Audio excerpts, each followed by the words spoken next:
Hi everyone, welcome to The Well-Educated Artist. I'm Miranda and today I am going to be playing with glow-in-the-dark colors. Now, as you know, you probably have some of these lying around or you know about them. They're the Glow collection from Folk Art. Also, DecoArt has a glow collection and I'm using one of their colors today as well. And I'm going to be doing a bloom, but I am using only my glow-in-the-dark or blacklight colors that do pretty well in the blacklight at least, and just a tiny bit of bling here as well.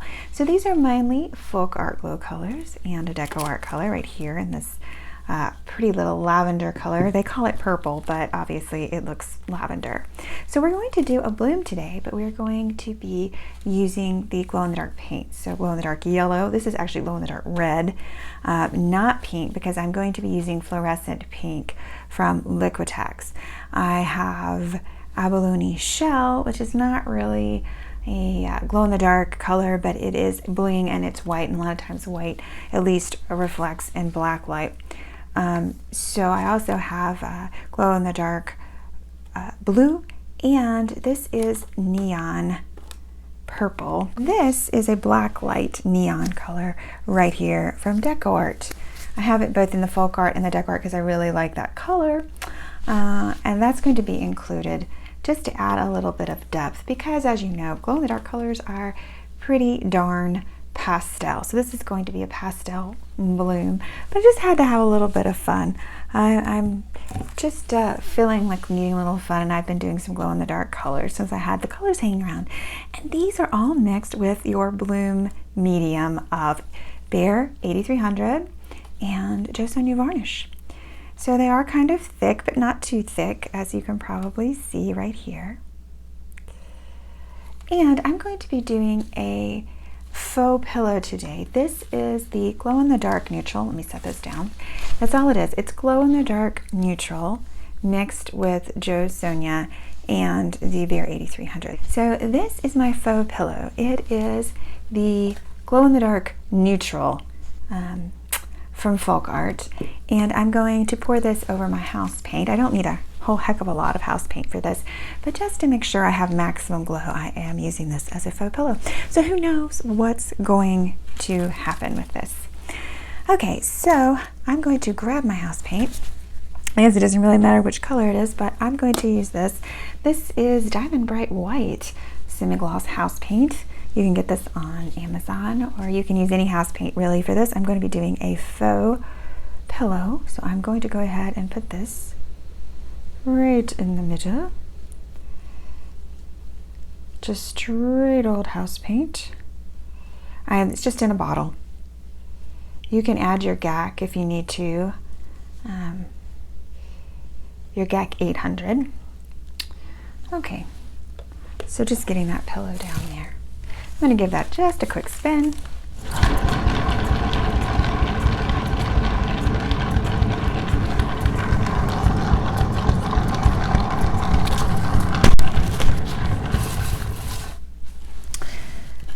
And that's good enough. I'm not even going to need to work on it at all. It doesn't look like I can spread it a little bit, but it's pretty much already at the edges. So this is going to get messy pretty quick because I'm going to be using my faux pillow right over the top of it. This just allows you to change the color of your house paint without changing the color of your house paint.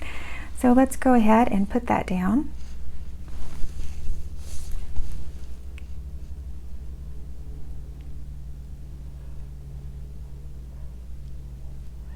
Because we want most of it to be glow in the dark. Now white does glow under a black light, but it does not glow in the dark. So I'm going to add this base, which is a glow in the dark base, so that I get a little more glow, or at least that's the theory. I've never done this before.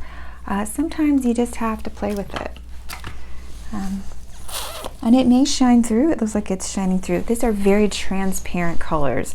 All of your glow in the darks are going to be fairly transparent. That is definitely an issue when you're working with them. I am going to be using my fluorescent paint first.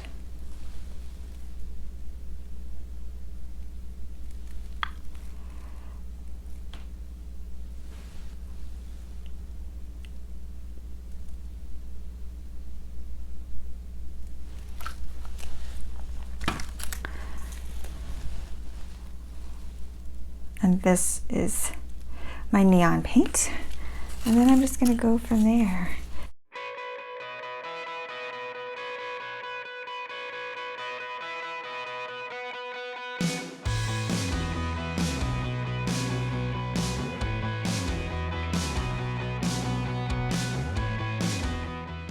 I'm going to put a little bit more of my pink on the top,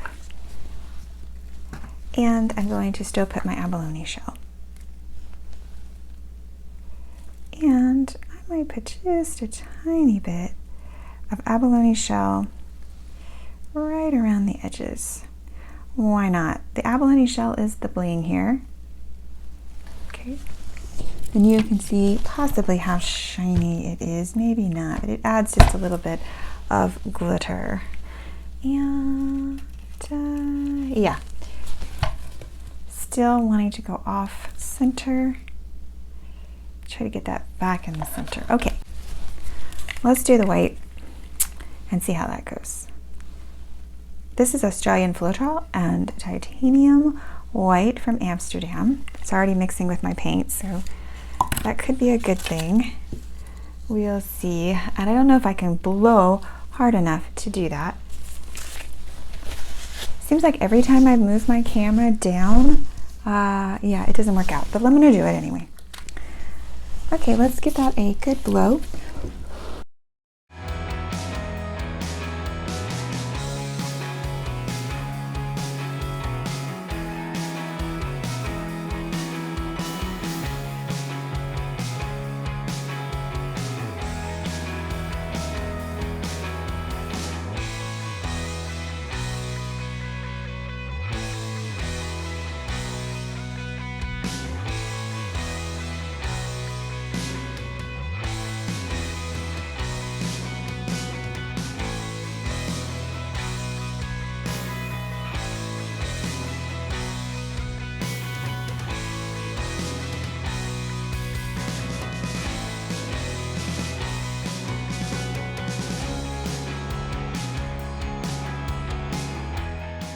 This is what I see. So the paint is pulling toward the middle with this, and I don't know if it's because of the faux pillow or whatnot, but I'm going to go ahead and give it just a quick torch because I see quite a few bubbles, but I don't know that the torch is going to help with that.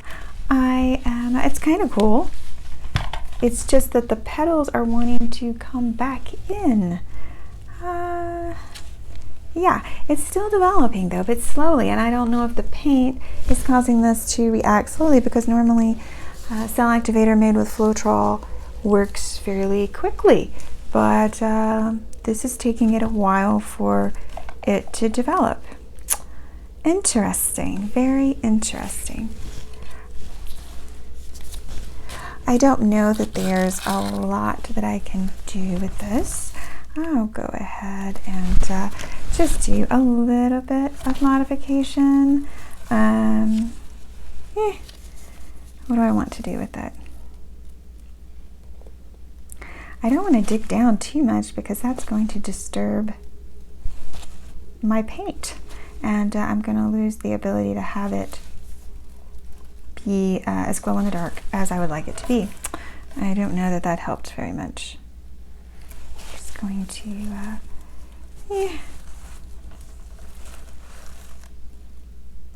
Kind of cool though in the center. Maybe I just need to spin that out to play with it or not to play with it. That is the question. Let me spin it out and just see what happens.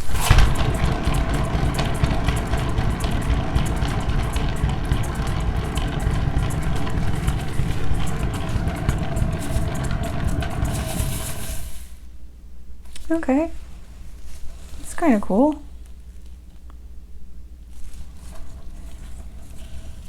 Maybe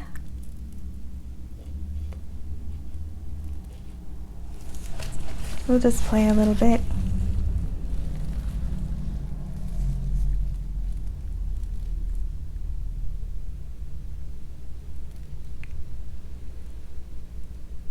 Do the same thing on this side.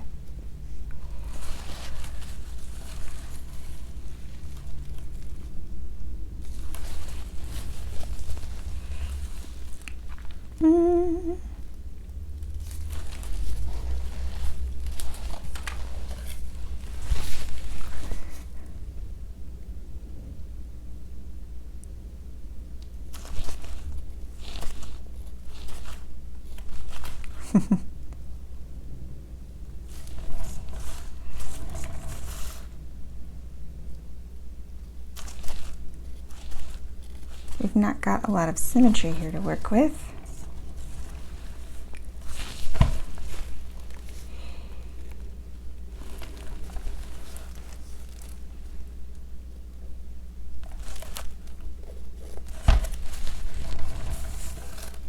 I don't think that helped it any. The colors are really pretty though, so let me just go ahead. I'm going to give it a few good spins.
Kind of cool. I think I'm going to leave it. You can't see the sparkle, but it has a lot of sparkle.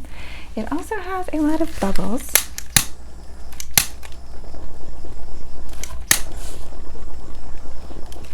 I think I'm going to leave it because I just want to see, does it glow in the dark? Can you do a glow in the dark bloom? Well, here it is. Let's see. I'm going to bring you down so you can actually see what I'm seeing, because I know I've got glare from the lights. And move it out of the way. It gets pretty dark in here. I have several lights, so let me go ahead and just bring you down. You'll be able to see it perfectly fine without all of the glare. Okay, here it is, and you can see some of the glitter. See the glitter right down there? That is moved out of the center. That is the abalone shell, and it's actually pretty cool. I love that center actually. You can see you've got lots of multicolored cells. Those are all done with paints that are should be glow in the dark, and so I won't know until tonight. I won't know until it gets dark. It is still daylight here, but it is pretty neat actually. So we'll see, do we have a glow in the dark bloom or don't we? So I'll be back to show you if we have a glow in the dark bloom or not, and I will try to show you the dry product because glow in the dark paints often dry kind of funky. Unfortunately, it tilted as it dried, but anyway, it does still glow, especially the faux pillow in the background. Now this is taken with a black light, or you wouldn't be able to see it with the camera because it doesn't have enough light. But here's what it's like if you just see it with the camera, but it glows great with the naked eye. Can see it very easily. And here's the dry product. The colors turned out well. Thanks for watching.